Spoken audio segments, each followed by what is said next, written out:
We are a two-sided marketplace in a way. And our users want needs to download an app. So even though I didn't have that app ready, I didn't have a developer to even build that app. I put there, download the app on Android, download the app on iOS. And once they click that button, a pop-up shows up saying, sorry, we are still working on it. Can you put in your phone number? We'll text you as soon as we launch. All right. And from So that, you really did that? Exactly. I really did that. Wow. Yeah. And, I learned so many things.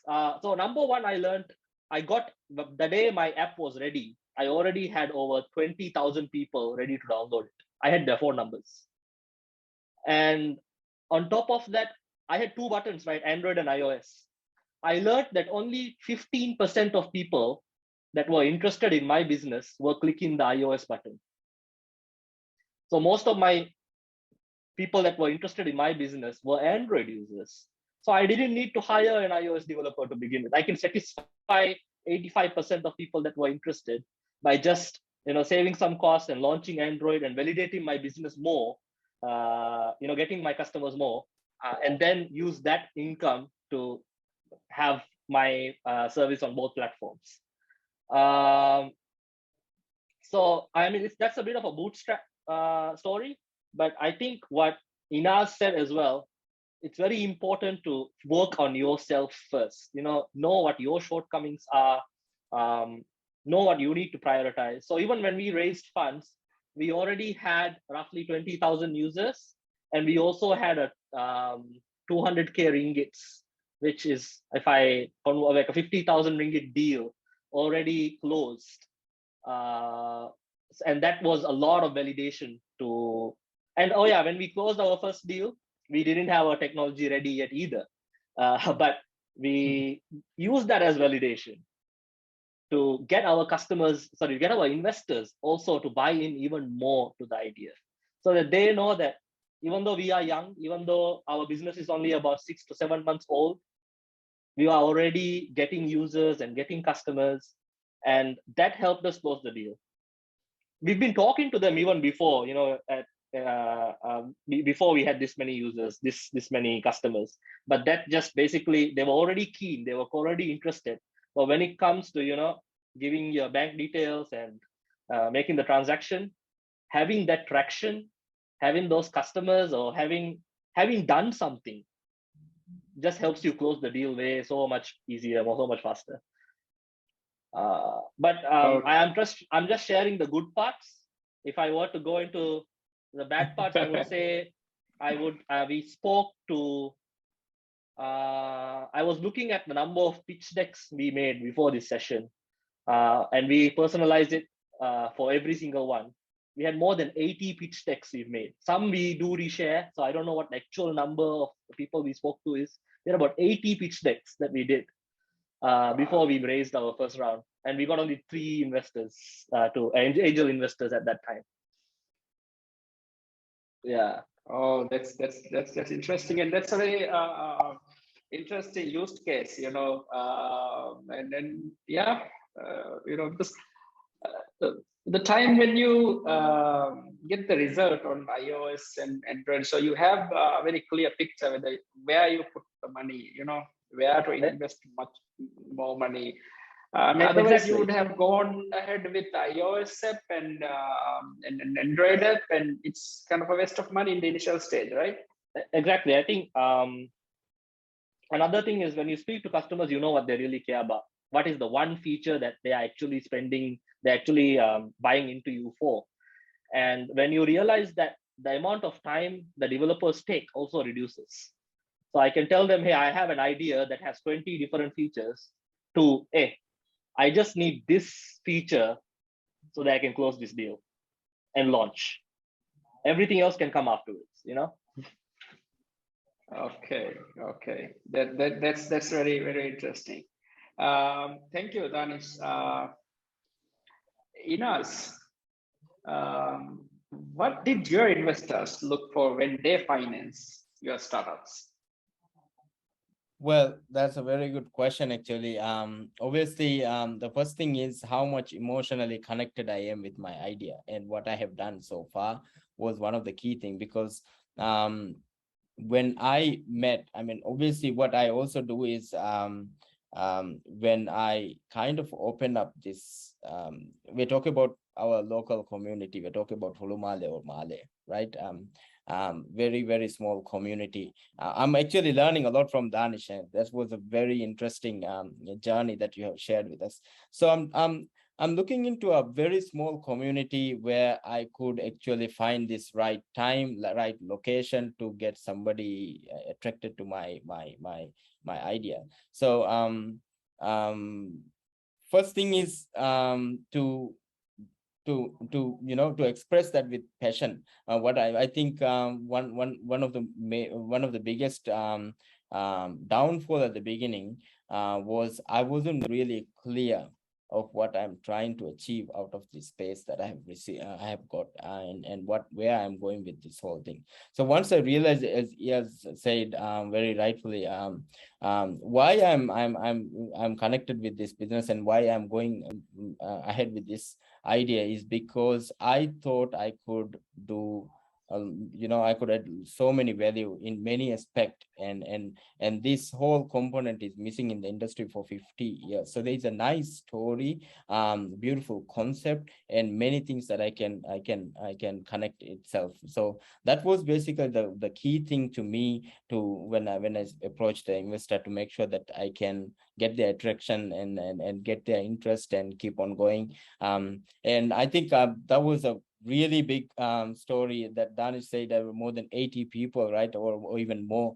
Obviously we didn't do that. And we also had, I basically have met many people, but so many times I kind of realized that whether this is going to work, is this going to work, why people are not interested. This is an opportunity, this is a nice beautiful concept and everything. So maybe there could be situations where the investors may not have interest in this line of the business.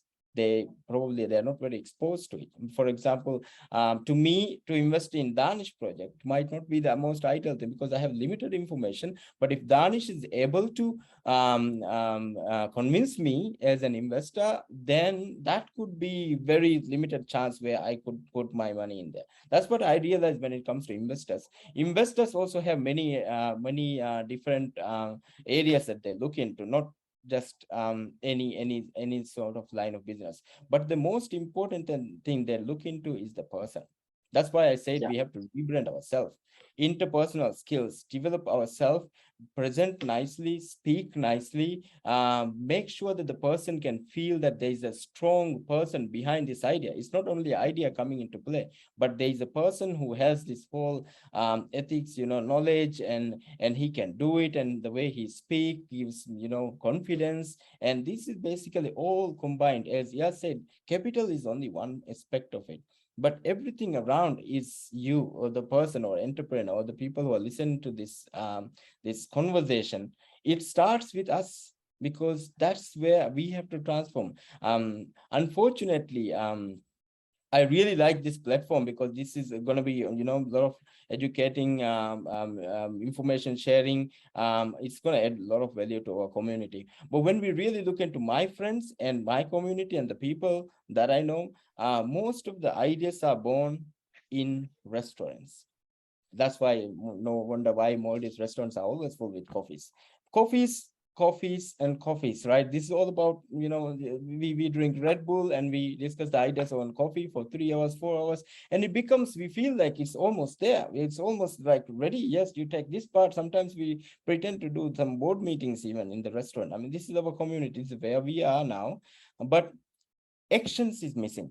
Like you alone sitting down somewhere in front of your computer, doing something, registering your company, getting the name sorted, building a vision for your company, thinking of the road that you're going ahead. And if you get all these things combined, I think then the investor will have a strong feeling that, okay, this person is an entrepreneur. So we are not going to an investor thinking that we might be an entrepreneur. We are going to an investor, giving them opportunity to be part of us. If it's a bad luck for them that if they don't partner with me, own a concept and this journey, because this is such a strong journey that I'm presenting you, and this is what I have done. So I think that confidence comes that confidence in us is such an important thing when we raise funds, especially with any authorities, any institutions, the self-development. And the other thing I also want to mention, sorry, I know the time is very limited. We also, I mean, a lot of people think being an entrepreneur or managing or owning our own company means you can wake up, you know, anytime you like, you go to office, come early. And this is the kind of mindset that a lot of people have, unfortunately. But to me, becoming an entrepreneur is more stressful than having my job. Quite honestly, I mean, can't even sleep sometimes with the cash flow issues, with the, you know, so I many can things. relate. Right. Yeah. Yeah. Okay. I have a founder friend who put it very well. You know, when you want to become an entrepreneur, it means you're losing, you are giving up your job that you work 40 hours a week in order to work on something that you really love 100 hours a week. Wow. Okay. Yeah. All right. Yeah. That's very interesting. Thank you, Inaz. And you have rightly said. Yeah. So when you are pitching, go with the confidence, right? And yes, there will be sleepless nights. Yeah. I request attendees, you know, while we keep going, to share your questions over here so that our panelists can answer it instead of we wait, you know, end of the session to, because it's very interesting. Dhanish is sitting, you know, Malaysia. I think it's already 12:30 over there. So thank you for that. So keep sharing your questions. I request all the attendees. And Inas, Yeah. what is equity? And from a startup perspective, how do you work with it or financing? I will pass this question to a very technical person. Yes. Yes. All right.